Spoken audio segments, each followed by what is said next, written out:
Telangana CM Revanth రెడ్డితో మాజీ Maoist అగ్రనేతలు మరి కాసేపట్లో భేటీ కానున్నారు. సీఎంను దేవ్జీ అలియాస్ తిప్పిరి తిరుపతి, సుజాతక్క, మల్లా రాజురెడ్డి, చంద్రన్న, నూనె నరసింహారెడ్డి ఇప్పటికే సచివాలయానికి చేరుకున్నారు. సమావేశంలో డీజీపీ శివధర్ రెడ్డి, ప్రభుత్వ సలహాదారు కేకే సైతం పాల్గొంటారు.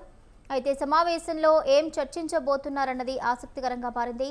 ఇదే అంశానికి సంబంధించిన పూర్తి అప్డేట్స్ మా ప్రతినిధి రాణా ప్రతాప్ సెక్రటేరియట్ నుంచి లైవ్ ద్వారా అందిస్తారు. రాణా ప్రతాప్.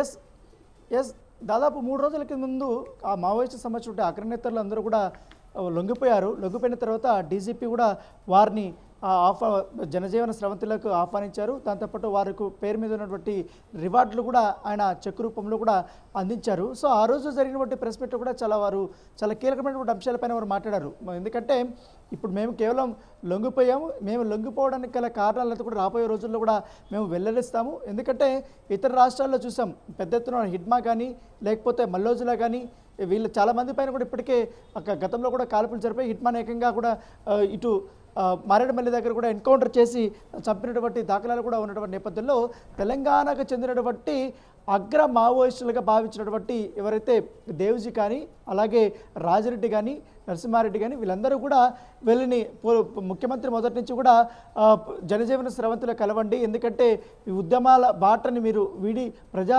జీవితంలోకి మీరు రండి, ఇక్కడ ప్రజా సమస్యలపైన ఇక్కడ మీరు పోరాడండి అంటూ కూడా ముఖ్యమంత్రి ఇచ్చినటువంటి పిలుపు మేరకు వాళ్ళందరూ కూడా వచ్చారు. వచ్చిన తర్వాత జాయిన్ అయ్యారు. సో దాదాపు 4 రోజుల నుంచి కూడా ఎస్ఐబి ఆఫీస్లో ఉన్నారు. సో కొంత కీలకమైనటువంటి సమాచారం వాళ్ళ దగ్గర రాబట్టినట్టుగా మనకు సమాచారం అవుతుంది. అయితే ఇవాళ అనూహ్యంగా ఈ దేవజీతో పాటు మరొక 5 మంది మాజీ మావోయిస్టులు అనేటువంటి వీళ్ళందరూ కూడా సెక్రటరియట్లో ఇవాళ ముఖ్యమంత్రి రేవంత్ రెడ్డిని కలవబోతున్నారు. ఇప్పుడు ఆల్రెడీ వాళ్ళు సెక్రటరియట్ కూడా చేరుకున్నారు. ఇది ఒక ఆసక్తికరమైనటువంటి పరిణామంగా మనం చూడాలి. ఎందుకంటే ఎప్పుడైతే ఆపరేషన్ కగారు చేపట్టిన తర్వాత మొత్తం ఇటు కేంద్ర ప్రభుత్వం కూడా పెద్ద ఎత్తున కూడా మావోయిస్టులని ముక్కుపాదం మోపుతాము, పైగా ఒక డెడ్ లైన్ కూడా వారు పెట్టుకున్నారు. ఈ సమయంలో ఒక మావోయిజం అనేది లేకుండా చేస్తామనేది కూడా కేంద్ర హోంమంత్రి అమిత్ షా చెప్పినటువంటి నేపథ్యంలో దాని తగ్గట్టుగానే పెద్ద ఎత్తున కూడా ఈ ఆపరేషన్ కగారు జరిగింది. కొన్ని వందల రోజుల పాటు కూడా జరిగింది. చాలా వరకు ఎన్కౌంటర్ జరిగాయి. ఇంకా ఛత్తీస్గఢ్ అయితే కూడా మనం ప్రత్యేకంగా చెప్పాల్సిన అవసరం లేదు. చాలామంది ఇటు గ్రేహౌండ్ సంబంధించిన వారు కానీ చనిపోయారు. తర్వాత మావోయిస్టులు కూడా ఎన్కౌంటర్లో చనిపోయినటువంటి నేపథ్యంలో ఇప్పుడు కీలకమైనటువంటి నేతలు, ఎందుకంటే మావోయిస్టుకి సంబంధించిన అగ్రనేతలు అందరూ ఇప్పటికే హతమొందారు. పైగా కొత్త నాయకుడు ఎవరు అనేది దానిపై కూడా ఒక మీమాంస ఉన్నటువంటి సందర్భంలో అప్పుడు దేవ్జీ పేరు అనేది తెరపైకి వచ్చింది. ఎందుకంటే ఆయన మావోయిస్టు పార్టీకి నాయకత్వం వహించబోతున్నారని తెలియని సందర్భంలో ఇప్పుడు ఆయన తాజాగా పూర్తిగా లొంగిపోయారు. సో ఆయనతో పాటు జగన్ కూడా లొంగిపోయినటువంటి సందర్భం కనబడుతుంది. సో వీళ్ళందరూ కూడా ఇప్పుడు ముఖ్యమంత్రితో మాట్లాడబోతున్నారు. ఏం చర్చిస్తారన్నది కూడా అందరూ ఆసక్తికరంగా ఉంది. దాంతోపాటు ఎస్ఐబి చీఫ్ అయినటువంటి ఐజీగా పనిచేస్తున్నారు సుమతి గారి కానీ డీజీపీ శివధర్ రెడ్డి గారు వాళ్ళందరూ కూడా ఇప్పటికే ముఖ్యమంత్రి కార్యాలయానికి చేరుకున్నట్టుగా మనకు సమాచారం అవుతుంది. సో అక్కడ దాదాపు గంట పాటు కూడా చర్చ జరిగిన తర్వాత మనకు పూర్తి వివరాలు అనేది బయటపడతాయి. కాకపోతే ముఖ్యమంత్రిని వీళ్ళందరూ కూడా కలవడం అనేది కూడా ఒక ఆసక్తికరమైన పరిణామంగానే మనం చూడాల్సిన అవసరం ఉంది. ఎస్ రాణా ప్రతాప్, అయితే ఈ భేటీకి సంబంధించి ముఖ్య ఉద్దేశం ఏమనుకోవాలి? ఎందుకంటే ఇటీవల కాలంలో తెలంగాణ రాష్ట్రానికి సంబంధించినటువంటి మావోయిస్టులుగా పనిచేస్తున్న వారు, ఎందుకంటే దాదాపు 40 సంవత్సరాల నుంచి కూడా వారు అజ్ఞాతంలో ఉన్నారు. సో చాలా కీలకమైనటువంటి సందర్భాల్లో కూడా వాళ్ళు కొంతమందిని చంపేసినటువంటి ఆరోపణలు కూడా ఎదుర్కొన్నాయి. ఎందుకంటే ప్రజా ఉద్యమాలు కూడా వారు చేసినటువంటి నేపథ్యంలో వీరిపైన అనేక రాష్ట్రాల్లో కూడా రివార్డులు కూడా ఉన్నాయి. ఎందుకంటే వీళ్ళని పట్టుకున్నా లేకపోతే వీరు ఆచూకీ లభ్యం చేసుకున్న కోట్లాది రూపాయల రివార్డులు కూడా ఉన్నాయి. ఏకంగా ఛత్తీస్గఢ్ కానీ తర్వాత మహారాష్ట్ర కానీ వెస్ట్ బెంగాల్లో కానీ ఒడిస్సాలో కానీ ఇటు తెలంగాణ రాష్ట్రంలో కానీ ఇటు ఆంధ్రప్రదేశ్లో కానీ వీరందరిపైన కూడా చాలా పెద్ద ఎత్తున కూడా రివార్డులు కూడా ఉన్నటువంటి సందర్భంలో వీరు అనూహ్యంగా ఇక్కడ లొంగిపోవడము, లొంగిపోయిన తర్వాత ఇంకా చాలా వరకు కూడా మావోయిస్టు సంబంధించి మరొక కీలకమైనటువంటి నేత గణపతికి సంబంధించి కానీ లేకపోతే ఇతరులకు సంబంధించి కానీ ఇంకా ఇన్ఫర్మేషన్ అయితే రావాల్సి ఉంది. సో దాని తప్పొచ్చి మాట్లాడిన తర్వాత ఇప్పుడు ముఖ్యమంత్రితో వాళ్ళు సమావేశం అవుతారు. ఎందుకంటే ముఖ్యమంత్రి కూడా వీళ్ళని కోరే అవకాశం ఉంది. వీళ్ళు చాలా సహచరులుగా పనిచేసిన వారిని కూడా ఇంకా అజ్ఞాతంలో కూడా చాలామంది ఉన్నారు. సో వారిని కూడా జనజీవన స్రవంతిలో వీరి ద్వారా రిక్వెస్ట్ చేసి ఆల్రెడీ ముఖ్యమంత్రి కూడా రిక్వెస్ట్ చేసినటువంటి నేపథ్యంలో దాన్ని బేస్ చేసుకుని వీళ్ళందరూ కూడా లొంగిపోయారు.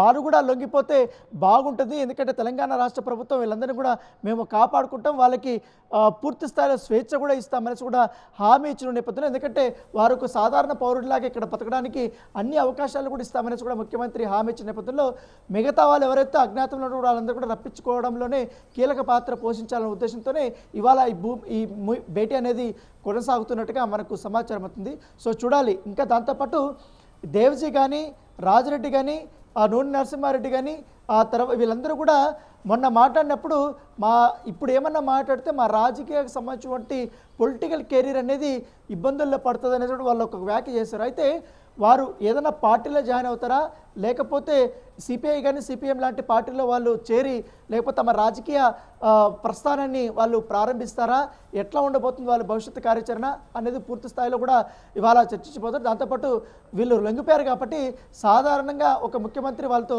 మాట్లాడాల్సిన అంశాలు కూడా ఉంటాయి కాబట్టి వాళ్ళతో మాట్లాడిన తర్వాత పూర్తి వివరాలు అయితే మనకు వచ్చే అవకాశాలు కనబడుతున్నాయి.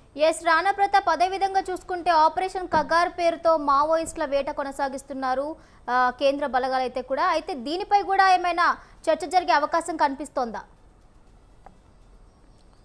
ఖచ్చితంగా. ఎందుకంటే తెలంగాణ ముఖ్యమంత్రి రేవంత్ రెడ్డి ఒకటే చెప్పారు. ఎందుకంటే ఆపరేషన్ కగార్ జరుగుతున్నప్పుడే తెలంగాణ రాష్ట్రానికి చెందినటువంటి కీలక నేతలు కానీ ఎవరైనా కూడా వారిని ఎట్టి పరిస్థితుల్లో చంపొద్దండి, కాల్పులు జరపొద్దని అనేసి కూడా ఒక ఆదేశాలు ఇచ్చారు. అయితే ఇప్పుడు ఆల్మోస్ట్ ఏదైతే కర్రెకుట్ట లాంటి ప్రాంతాల్లో మావోయిస్టుల ప్రభావం అనేది చాలా తగ్గిపోయింది. ఎందుకంటే దాదాపు సంవత్సరం నుంచి కూడా మనం చూస్తున్నాం అక్కడ కాస్త ఉద్రిక్తపరమైనటువంటి పరిస్థితులన్నీ కూడా నెలకొన్నాయి. ఇప్పుడు ఏకంగా మావోయిస్టు సంబంధించిన అగ్రనేతలందరూ కూడా లొంగిపోయారు కాబట్టి పెద్దగా ప్రభావం ఉండదు. సో తెలంగాణకు సంబంధించినటువంటి వారు కాబట్టి వాళ్ళు ఇన్ని సంవత్సరాల పాటు ఉద్యమంలో ఉన్నారు, వాళ్ళకి ఇవ్వాల్సినటువంటి వాల్యూ కూడా ఇవ్వాలి. దాంతోపాటు వీరు లొంగిపోయిన తర్వాత తెలంగాణ ప్రజల నుంచి కూడా మంచి స్పందన కూడా వచ్చింది. ఎందుకంటే ఇతర రాష్ట్రాల్లో ఏకంగా మావోయిస్టులు కనపడితే చాలు వాళ్ళని కాల్చి చంపేస్తున్నారు, ఎన్కౌంటర్లు కూడా చేస్తున్నారు.